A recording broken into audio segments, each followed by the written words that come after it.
Pixelkin. Hey everyone, it's Simone de Rochefort from Pixelkin.org. In case you haven't noticed, summer is well on its way. There are even occasionally sunny days here in Seattle, which is really cool. It makes people want to be outside, having fun in the sun. But what do you do when your kid super duper loves video games? How do you make them want to go outside? How do you give them something to do? Well, Engaged Family Gaming published an article about how to make a real-life Angry Birds game.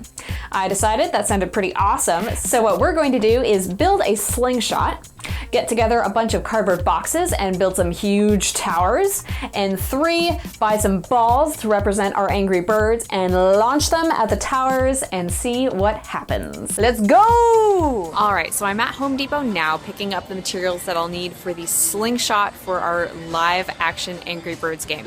Here I've got a 24-inch piece of 1/2-inch PVC pipe. It's 99 cents. I'm super pleased.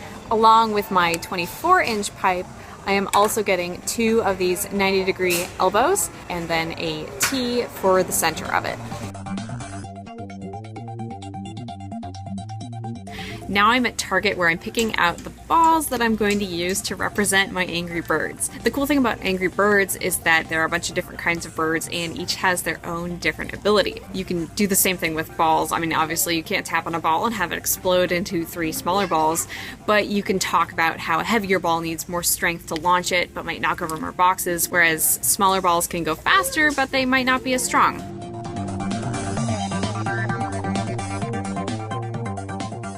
Alright, I picked everything out.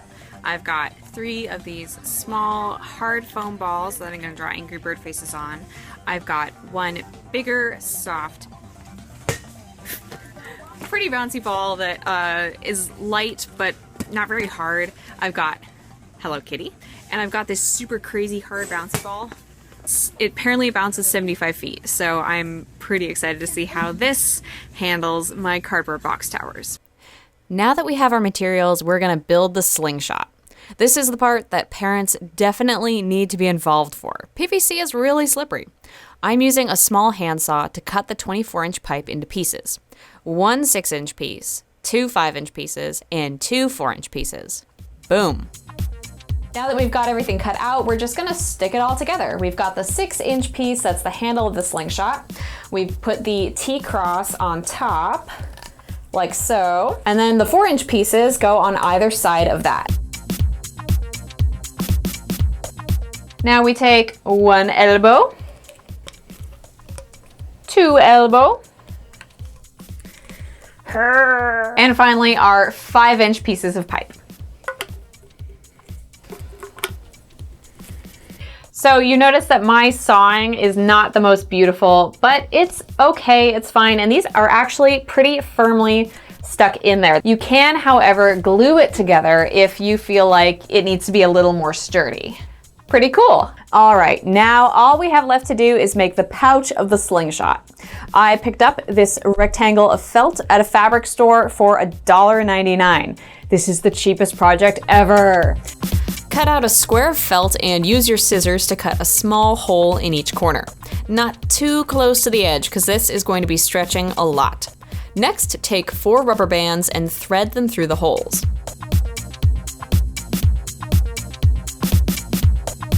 Stretch the rubber bands over the wings of the slingshot, 2 on each side. We're ready to go. How's it look? Oh my god! Slight breeze is making it a little tricky. It looks really good though! It's kind of like a large rickety Jenga. You gotta make it authentic. Of course, of course. Engaged Family Gaming said that they used paper mache and they made like crushable pigs. Wow. But I'm not sure. I feel like so much effort. we fired this in the office and covering came off because the slingshot is too powerful. Oh. I'm gonna test out the supposedly bounces 70 feet purple ball now. No! Check out this.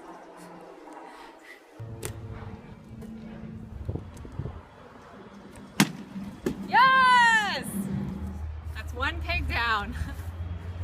You wanna try? Sure. Alright. You ready? I was born ready. Hit him, Courtney! Ah! Alright. This one's for realsies. For realsies. Okay, that wasn't for realsies, I lied. This one's for realsies. I believe you.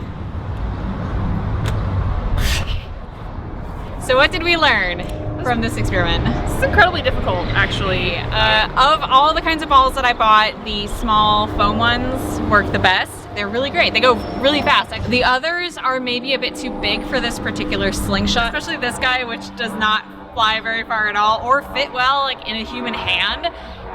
Maybe we should just try playing angry balls while throwing them without the slingshot. I want to keep using the slingshot. I like it. I think I'm getting the hang of it. We're gonna keep going. We're gonna try to do better.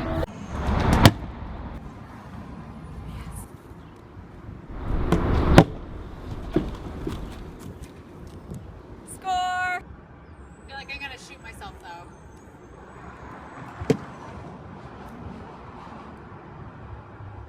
So in real Angry Birds, we would have lost by now because we would have run out of birds to try. Nice! You know, even though I'm awful at this, I'm having a really good time. So since I am bad at this, and it's hurting my hand, I'm just gonna throw it at the last one because I want to win, but this is difficult. Alright, so what I learned from that was that you should definitely glue your slingshot together and keep it firm and steady. Make extra pouches of felt. One of ours broke and the other is definitely stretching, like especially if you cut the slits pretty close to the edge of the fabric. The smaller the ball, the better. Fit more easily in your hand so you don't have to like make giant claw hands, pull it back. And this is pretty fun. Final thoughts? Courtney? Experiment success!